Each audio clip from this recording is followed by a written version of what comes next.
नमस्कार, एक बार फिर से आप सभी का स्वागत है। आज की वीडियो में मैं 498A और 406 पर एक जजमेंट आप लोगों के साथ शेयर करूंगी, जिसमें कोर्ट का ये साफ कहना है कि 498A का मामला जो है वो 3 साल के भीतर ही दर्ज कराया जा सकता है। यानी इसकी जो लिमिटेशन है, टाइम लिमिट है, वो 3 साल के भीतर होनी चाहिए। ऐसा नहीं है कि पत्नी घर छोड़कर चली जाए और 10 साल बाद या 8 साल बाद 498A का मामला वो दर्ज करा सकती है। जब उसके साथ 498 हुआ है, उसके बाद उसके पास 3 साल की समय सीमा है, समय अवधि है, जिसके अंदर वो इस तरह के मामले दर्ज करा सकती है। अगर उसके बाद मामला दर्ज कराती है पत्नी, तो पति उसे क्वेश कराने की मांग कर सकता है इस जजमेंट के आधार पर। जजमेंट का लिंक आपको वीडियो के डिस्क्रिप्शन बॉक्स से मिल जाएगा, वहां से डाउनलोड करके आप डिटेल में पढ़ सकते हैं और उसे अपने मामले में यूज भी कर सकते हैं। ज्यादातर मामलों में होता है कि पति पत्नी के बीच विवाद हुआ, दोनों अलग रहने लगे, लड़ाई झगड़े हुए, कई सालों तक अलग रहने के बाद पत्नी के दिमाग में किसी ने ये बातें डाली, उसे गुमराह किया या उसके कान भरे,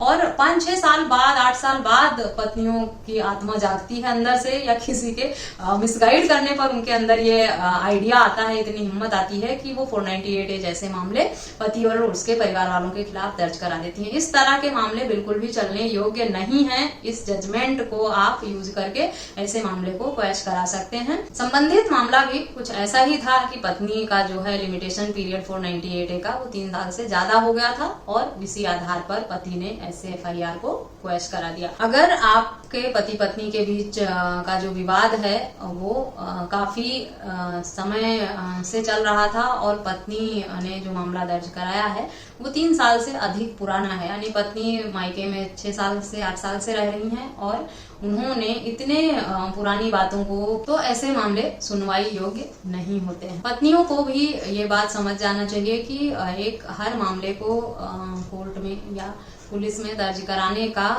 एक टाइम लिमिट है, कि ऐसा नहीं है कि आपके जब मन में आए तब आप कोर्ट जाएं और तब आप अपने हिसाब से मामला दर्ज कराएं। एक टाइम लिमिट के अंदर अगर आप न्यायालय में अपना मामला दर्ज कराते हैं तो ही आपके हक में फैसला होगा या तो ही न्यायालय उसे एंटरटेन करेगा।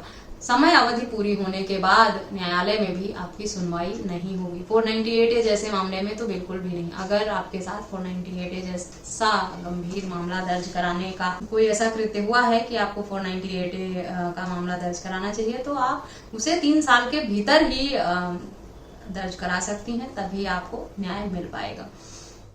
अगर टाइम लिमिट 3 साल से ज्यादा का हो गया तो आप मामला दर्ज कराएंगी भी, तो इस जजमेंट के आधार पर पति जो है वो हाई कोर्ट से मामले को क्वैश करा देगा। तो पति हाई कोर्ट में इस जजमेंट के आधार पर ऐसे FIR को क्वैश करने की मांग कर सकता है। और अगर कोर्ट को ये लगता है कि जो भी पत्नी ने मामला दर्ज कराया है वो 3 साल का जो टाइम लिमिट था, जो 3 साल का लिमिटेशन पीरियड था, उसके बाद का है, तो ये 100% इस तरह के FIR क्वैश ही हो जाए। बहुत सारे पतियों पर इस तरह के गंभीर आरोप लगाकर मामले दर्ज कराए गए हैं और वो लिमिटेशन एक्ट जो है उसके बाहर के ही मामले हैं। तो उन लोगों के लिए ये जजमेंट बहुत यूजफुल होने वाला है। इस जजमेंट को पढ़ें और अगर आपका मामला भी इसी तरह से जुड़ा हुआ है या इसी तरह से संबंधित है तो इस जजमेंट का फायदा उठाकर इस तरह के FIR को जल्द से जल्द क्वैश कराएं और चैन की सांस लें।